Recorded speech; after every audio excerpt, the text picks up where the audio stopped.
Jai Hind Defense Aspirants, welcome back to my channel SSP Success. For any query regarding AFSB and SSB, kindly join our Telegram channel SSP Success, whose link is given in the description box. So guys, today's international organization is ASEAN and it would be helpful for the lecturate in AFSB and SSB. So let's get started.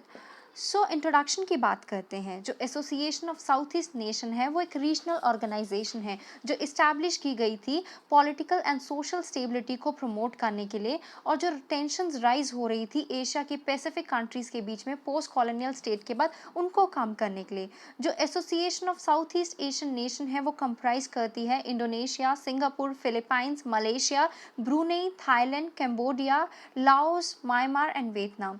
ASEAN को found किया गया था 8 अगस्त 1967 में under the act of ASEAN declaration, जिसको more commonly कहा जाता है बैंकॉक डिक्लेरेशन, और एशियन डे सेलिब्रेट किया जाता है 8 अगस्त को।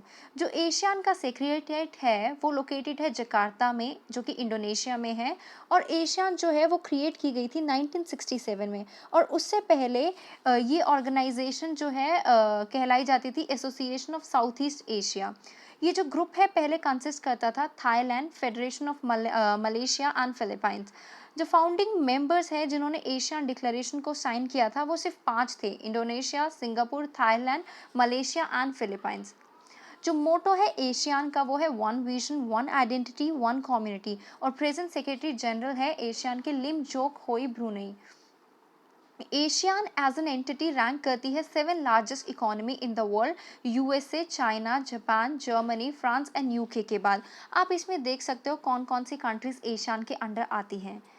उसके बाद अब सिग्निफिकेंस की बात कर लेते हैं एशियन की। ये जो डिक्लेरेशन है एशियन की, जो इसका एम और पर्पस जो है हमने लिस्ट आउट किया हुआ है। तो पहले ये प्रमोट करता है इकोनॉमिक ग्रोथ ऑफ 10 कंट्रीज जो कि साउथ ऑफ चाइना सी में लोकेटेड है। ओके, जो पर्पस है इस ऑर्गेनाइजेशन का वो ये है कि इकोनॉमिक मार्केट को क्रिएट करना साउथ ईस्ट एशिया में, ताकि वो काम कर सके यूरोपियन यूनियन की तरह। ये जो है ये एक यूनिफाइड ट्रेडिंग ब्लॉक को क्रिएट करती है। जो मल्टीलेटरल ट्रेड एग्रीमेंट्स है इन सारी कंट्रीज़ के बीच में जो कि पार्ट है एशियन के, वो एक वर्ल्ड ट्रेड ऑर्गेनाइजेशन की नीड को कम करती है, जो कि क्रिटिसाइज़ की जाती है अपने रूल्स और फंक्शनिंग के लिए। एडिशनली एशियन जो है वो कोई ऐसी पहली ऑर्गेनाइजेशन नहीं है WTO से जिसका एक यूनिफाइड ट्रेडिंग ब्लॉक का मतलब पर्पस है। There are over 30 economic groupings in the world of some kind and different sizes। तो उनमें से कुछ जो है वो यूरोप के नेशन में है, एशिया में है, अफ्रीका में है, मिडल ईस्ट में, और इन सब ग्रुप्स जो है इनके खुद के मल्टीलेटरल एग्रीमेंट्स होते हैं एक दूसरे के बीच में, जो कि उन कंट्रीज़ के लिए बेनिफिशियल होते हैं। वो उनके उनके प्रमोट और प्रोटेक्ट करता है ट्रेड को। हाउएवर एक डिस्टिंक्ट फीचर है इसका while other groups in Asian America, जो कि पॉलिटिकल फोर्सेस के द्वारा लेड की जाती है, और जो एशिया में जैसे एशियन है ये फुली मार्केट फोर्सेस के द्वारा ड्रिवन होती है इकोनॉमिक नीड्स के अकॉर्डिंग। इसका एम जो है ये क्या करता है कि ये गुड्स एंड सर्विसेज को ईजिली मूव करा देता है across the countries. Other reason जो है एशियन का जो कि काफ़ी इंपॉर्टेंट है टुडेज वर्ल्ड में, ये है कि ये फोकस करती है कॉमन स्टैंडर्ड को क्रिएट करने में फॉर इंटेलेक्चुअल प्रॉपर्टी राइट्स के लिए, एग्रीकल्चर के लिए। और डिफेंस एंड फॉरेन पॉलिसी जो है वो भी इसके दो इंपॉर्टेंट एरियाज हैं ग्रोथ को फैसिलिटेट करने के लिए। ये जो ऑर्गेनाइजेशन है ये समिट होल्ड करती है रेगुलर बेसिस में इन डिफरेंट कंट्रीज, जहाँ पे हेड ऑफ द गवर्नमेंट जो है वो मिलते हैं और इश्यूज को रिजॉल्व करते हैं, जिनकी काफ़ी ज़्यादा मतलब जो काफ़ी ज़्यादा इंपॉर्टेंट होते हैं उस टाइम पे। ये मीटिंग्स को कंडक्ट करते हैं ताकि इंटरनेशनल अफेयर्स को क्या किया जा सके, फैसिलिटेट किया जा सके। दूसरा सिग्निफिकेंट फीचर एशियन का ये है, और जो कि काफ़ी इंटरेस्टिंग भी है, कि एशियन जो है वो फोकस करती है पब्लिक एजुकेशन पे, प्राइमरी और सेकेंडरी दोनों लेवल पे। Although known to all about the importance of investing in the field of education given and how it shape our future, ठीक है, मतलब ये सिर्फ हमारी जो है एडुकेशन के फील्ड पे ही नहीं इन्वेस्ट करती है, बल्कि ये जो है एक पूरा प्लान भी क्रिएट करती है कि कैसे हमें एडुकेशन में इन्वेस्ट करना चाहिए ताकि इसको हम एक इफेक्टिव स्ट्रक्चर बना सके।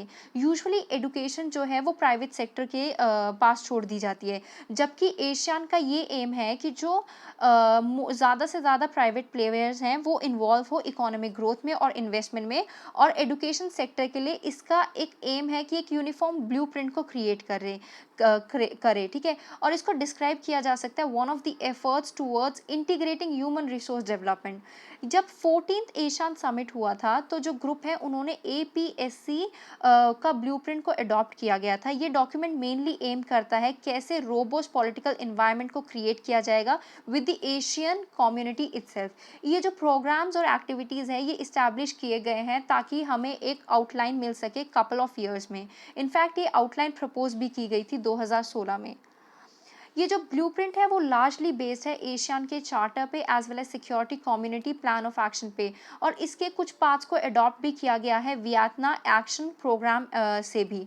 ये जो एपीएससी है ये इसको क्रिएट किया गया था एक आउटवर्ड लुकिंग रीजन के लिए, और इसको बनाया गया था, इसको काफ़ी इंटीग्रेट किया गया था ताकि ये इंडिपेंडेंट वर्ल्ड में काम कर सके। ये जो प्रोग्राम है, this program is a partner of Shanghai cooperation organisation also, और and it hopes to develop in the areas of society, energy, transport, public health, environment and tourism, और जो कि काफ़ी ज़्यादा इंपॉर्टेंट है ग्रोथ एंड सस्टेनेबिलिटी के लिए। ये एक्ट करता है एक एंकर की तरह फॉरेन पॉलिसी में of both New Zealand and Australia, जो कि एक फौज कर सकता है एक पावरफुल अलायंस उनके साथ। अब हम 37th एशियन समिट की बात कर लेते हैं जो कि 2020 में हुआ था वियतनाम में। जो 37th एशियन समिट है जिसका एजेंडा ये था कि उस टाइम पे जो ये 2020 में हुआ था, तो ऑफ कोर्स उस टाइम पे कोविड चल रहा था, तो कोविड को कैसे हम टैकल करें उस चीज़ के बारे में बातें हुई थी 37th एशियन समिट में। चैलेंजेस की बात कर लेते हैं जो एशियन फेस करता है। काफ़ी ज़्यादा रीजनल इम्बैलेंसेस है इकोनॉमिक में, सोशल स्टेटस में, इंडिविजुअल मार्केट के, और काफ़ी ज़्यादा गैप है rich and poor Asian member states में, जो कि काफ़ी बढ़ता भी चला जा रहा है। इनका जो मिक्स रिकॉर्ड है इनकम इक्वालिटी पे, और जैसे सिंगापुर जो है जिसकी सबसे ज़्यादा जीडीपी है पर कैपिटल, कंबोडिया जो है उसकी सबसे कम है, तो काफ़ी ज़्यादा गैप है। इंडिया का रिलेशनशिप जो है एशियन के साथ वो एक की पिलर है उसकी फॉरेन पॉलिसी के लिए, और उसकी जो इंडिया जो है वो एक्ट ईस्ट पॉलिसी को फॉर्मुलेट करना चाहता है, उसमें भी ये काफ़ी इंपॉर्टेंट रोल प्ले करता है। इंडिया जो है उसका सेपरेट मिशन है एशियन के लिए और ईएएस के लिए इन जकार्ता। ओके, तो India and Asian already has 25 years dialogue partnership, 15 years of summit level interaction and 5 years of strategic partnership with ASEAN, and ASEAN is India's fourth largest trading partner also. Okay. अब conclusion की बात कर लेते हैं। Factors such as a good governance and protection of human rights still remain at the stage of infancy. So अगर हम इसको conclude करें तो एशियन को डिस्क्राइब किया जा सकता है एज अ रीजनल ग्रुप जो कि क्रिएट किया गया था ऐसे कंसेंस लाने के लिए ताकि ग्रोथ हो सके। और ये इन्होंने जो एशियन की कंट्रीज़ हैं इन्होंने काफ़ी अच्छा काम किया है, क्योंकि उसके इंसेप्शन से ही, और जो कि 3 डिकेड्स एगो हुए थे, क्योंकि आज तक कभी भी कोई टेंशन नहीं आई है, कोई आर्म कन्फ्रंट्रेशन नहीं हुई है एशियन मेंबर कंट्रीज़ के बीच में, क्योंकि पॉलिटिकल डायलॉग्स और म्यूचुअल अंडरस्टैंडिंग हो, मतलब पॉलिटिकल डायलॉग्स होते रहते हैं और एशियन कंट्रीज़ में काफ़ी ज़्यादा म्यूचुअल अंडरस्टैंडिंग है।